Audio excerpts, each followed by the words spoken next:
3 jours plus tard et 12 heures plus tard, on est donc mardi 24, minuit, bientôt minuit.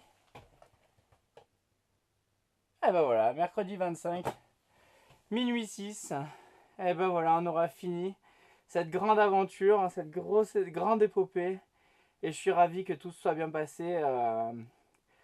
On débriefera, je pense, demain ou quoi que ce soit. Mais ce qui est sûr, c'est que je suis à chaud comme ça. Je vous assure que ma première fierté, c'est d'avoir amené Saori dans un parfait état. Et ma deuxième fierté, c'est de voir que j'ai fait exactement la même route que l'année dernière et que tout s'est bien déroulé. Donc au fond de moi, je me dis que vraiment, c'est un petit peu comme si je l'avais fait 2 fois ce tour de l'île d'Oléron. Parce que, parce que voilà, c'est vraiment à chose qui, ce que j'ai au fond de moi, c'est peut-être pas rempli de sagesse, etc. Mais en tout cas, au fond de moi, j'ai quand même la petite fierté de me dire que c'est un petit peu comme si Saori et moi, on l'avait fait 2 fois ce tour de l'île d'Oléron. Et du coup, on l'a confirmé. Et maintenant, on va pouvoir un petit peu élargir, agrandir cette carte. Que pour l'instant, j'ai toujours navigué sur cette carte. Vu qu'il y a tout le perçu d'Antioche. Et toute l'île d'Oléron. Donc c'est tout ce que j'avais besoin, l'échelle parfaite. Et donc du coup, on va pouvoir acheter d'autres cartes, les amis. Ah là là, bah écoutez, moi c'est la joie intérieure. Je peux pas trop gueuler parce que malheureusement, il est minuit. Alors, je voulais rentrer, corne de brume et tutti quanti. Mais là, vous imaginez bien que c'est pas trop le délire du coin. Mais en tout cas, j'ai une belle lune qui m'accompagne. Et j'ai Saori qui est revenue comme elle est partie. Et ça, c'est beau, ça. Ça, c'est beau. Parce qu'il peut arriver plein de petites bricoles, etc. Et j'ai vraiment... Ça veut dire que le bateau était bien préparé. Et que Saori était prête pour ce qu'elle a enduré. Bah écoutez, moi je vais aller... je sais plus quoi faire. En tout cas, ça c'est fait. Ça, je suis vraiment ravi de l'avoir fait. Ça a été long. Il y a Idéfix qui est en face de nous. Donc du coup, je suis ravi de l'avoir fait.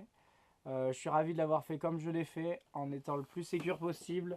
Je suis au final comme ça à chaud. Je peux vous dire que je suis ravi de ne pas avoir rushé lundi, pardon, et de ne pas avoir tout fait en une fois. Parce que j'en aurais eu les capacités, mais j'aurais fait la fin dans la douleur, dans la fatigue, et ça aurait pu être dangereux parce que je sais pas comment je suis fatigué à la barre. Je sais pas à quoi à quoi ça peut ressembler. Et donc je suis content de ne pas avoir pris cette décision-là et d'avoir quand même appelé la cotinière, négocié enfin qui m'accepte, etc. Ça n'a pas été très long, hein, ils m'ont accepté avec grand plaisir.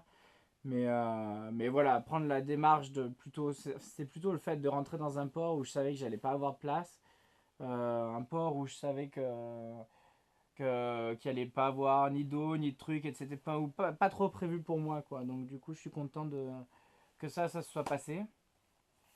Après coup, je suis content aussi aujourd'hui de ne pas avoir rushé Chassiron et d'avoir bien pris le temps de profiter, etc., de mettre la musique, de me régaler jusqu'au bout et de ne pas commencer à mettre du moteur, etc., couper Antioche ou je ne sais quoi.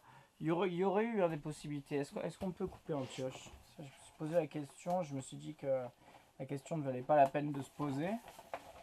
Mais est-ce qu'on peut couper Antioche?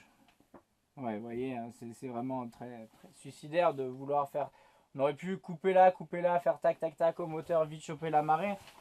D'autres l'auraient fait, hein, et puis je dis pas que si je l'avais pas fait, j'aurais pas réussi, mais moi je préfère avoir fait comme ça. Moi, la navigation, comme vous le savez, c'est sans me précipiter, en profitant du temps. On est reparti quasiment jusqu'au chenal d'approche. On a fait un long bord en visant la Rochelle et après un deuxième long bord en revenant par là.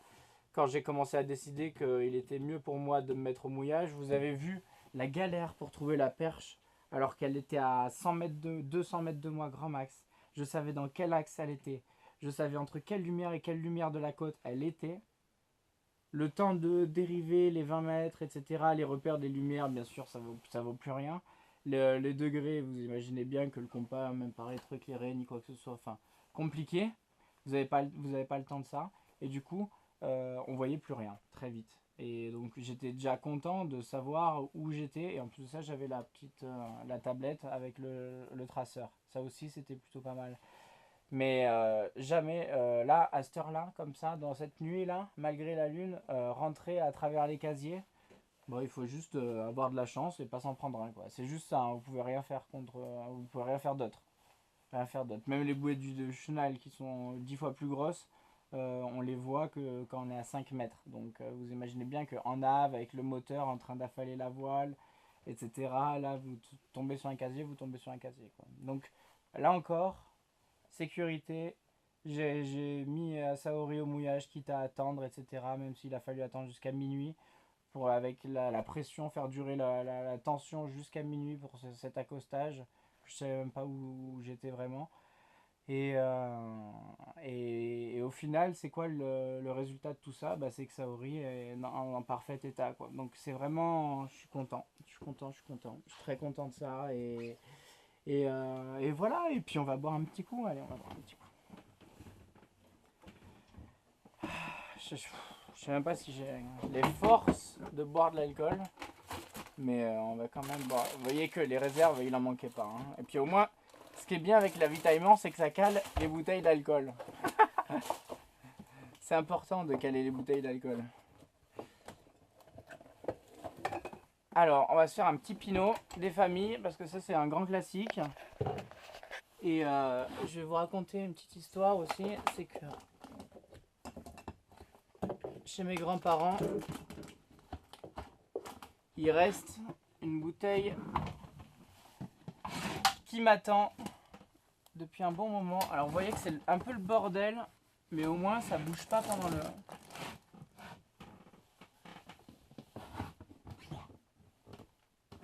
Bon, on va la faire sans, on va la faire en mode pirate. Voilà, Soleil d'Oléron avec, on reconnaît, on l'a vu aujourd'hui, on est passé autour. Notre phare de Chassiron, notre beau phare. Là, le moment là où on croise... ça a été long, hein. Ça a été long, parce que le moment entre où je suis arrivé à la hauteur, où j'étais vraiment à la hauteur des huttes, et vraiment le moment où j'ai passé cet endroit-là, je sais pas pourquoi, en plus de ça, j'ai eu l'épisode avec le pêcheur, ça je vous ai pas raconté, je crois, hein. Mais bon, bref, il y a un pêcheur qui est arrivé en route de collision sur moi. Moi, j'allais tout droit. Bon, la mure, on s'en fout. J'étais un bateau à voile, un voilier, pas au moteur. Donc, normalement, j'avais priorité. Santé et félicitations.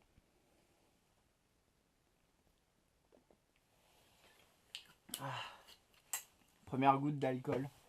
Et puis un petit moment. Et donc, du coup, je disais... j'étais censé avoir la priorité puisque j'étais un voilier. Et jusqu'à que je sois assez proche pour me rendre compte qu'il avait les fameux... les cônes iconiques. Hein, celle-là est pas mal. Donc de la bobine de fil, c'est-à-dire les deux triangles avec les pointes qui se rejoignent, ça veut dire que c'est un navire de pêche en train de bosser et que du coup vous perdez la priorité et qu'ils eux-mêmes deviennent prioritaires. Du coup j'ai compris ça, bon j'étais encore à distance respectable évidemment, donc j'ai changé mon cap et tout. Et là je les vois quoi? Je les vois poser, balancer leur chalut, balancer leur tôle, balancer tout ce qu'ils avaient à balancer du bateau. Pour faire une grande traînée avec des grands filets qui bloquaient pile mon chemin là. Comme ça. J'étais ici. Et en fait, ils ont bloqué, ils ont mis un filet devant mon nez, comme ça, jusqu'à Antioche. Et du coup, moi, je pouvais pas passer comme ça, parce que je pouvais pas me rapprocher des cailloux. Je pouvais pas aller là-bas parce que je devais traverser le filet, mais j'étais bloqué. J'étais complètement bloqué, ça m'a fait perdre une demi-heure cette histoire, et ça m'a peut-être fait perdre la marée. Mais bon, pareil, j'ai pas voulu coûte que coûte tracer à travers le filet, on va voir si ça passe, ou raser les cailloux ou quoi que ce soit. Je suis reparti un petit peu au large si je me souviens bien. Le temps que le filet coule, hein, plus ou moins. Et après, je suis repassé entre deux. Ils avaient tous les, je sais pas combien de mètres, il y avait des gros piquets. Et donc j'en avais vu un, donc je suis passé le plus loin possible de ce piquet là. Et eux, ils faisaient des tours en rond, enfin bref. Ça m'a vraiment bloqué en plein milieu. C'est comme quoi il peut se passer des choses imprévues en mer qui vous retardent, quoi. C'est comme si vous êtes en retard au travail parce qu'il s'est passé quelque chose sur la route. Bah, c'était un peu le même truc, quoi. C'est que alors que vous pensez être seul au milieu de l'océan et d'un coup il y a un bateau de pêcheurs qui vient mais poser votre chalut mais devant votre étrave et en ligne droite comme ça, quoi. C'était comique la situation, quoi. Aucune pitié, hein. Ils auraient pu. Bien sûr, ils ont, j'imagine, des routes prédéfinies de fond importantes pour leur truc ou je ne sais quoi. Mais ils seraient décalés de 10 degrés, ils me passaient derrière et ils mettaient tout ce qu'ils voulaient. Et puis moi, j'étais safe et je pouvais continuer mon chemin. Mais j'imagine que, bon, voilà. De toute façon, ils sont prioritaires, c'est à nous de bouger. Voilà. C'est comme ça que ça se passe. Donc j'ai bougé et j'ai perdu un peu de temps. Et du coup, je pense que bon, on serait rentré ric-rac, ça m'aurait pas plu non plus, mais là, au final, ric-rac comme on est rentré là, je l'avais jamais fait, hein, au final. Hein, parce que même si la marée montait, là, on était vraiment, vraiment, vraiment chaud dans le chenal. Heureusement, je le connais par cœur, et heureusement, si on prend le bon chemin, il est plat du début jusqu'à la fin à 10 cm près. Donc si vous rentrez au début du chenal ou si vous rentrez au début du port, c'est que tout le long ça ira bien, quoi. Si vous gérez, si vous prenez pas la butte de sable qui est délimitée par les bouées vertes, hein. Donc normalement, ce qui est bien à Saint-Denis, c'est que c'est très compliqué de rentrer parce qu'il faut beaucoup d'eau. Mais si vous rentrez, c'est que vous pouvez aller jusqu'au bout, quoi. Vous n'allez pas vous retrouver tanké au milieu, quoi. Et ça, c'est une bonne chose. Sauf à marée basse et si vous mettez trop de temps avec un fort coef. Ah, marée descendante, voilà. Donc c'est pour ça, toujours à marée montante quand vous rentrez à Saint-Denis, très importante. Hein. Ou même quand vous sortez. Hein. Voilà. Bah écoutez, hein, félicitations, congratulations. Moi je suis KO, j'en peux plus. Et je vais aller, je sais pas, je vais aller courir un peu, ça va me calmer. Et puis je vais aller me reposer sur la plage plutôt. Je vais aller me poser un petit peu sur la plage. Et apprécier un peu le calme et la terre ferme. Voilà. Je vous embrasse. Je suis ravi d'avoir complété ce tour de l'île d'Oléron parce que ça va nous permettre d'aller encore plus de l'avant dans les prochaines vidéos et dans mes prochaines navigations. Voilà. Allez, je vous embrasse et je vous dis à bientôt. Bye bye.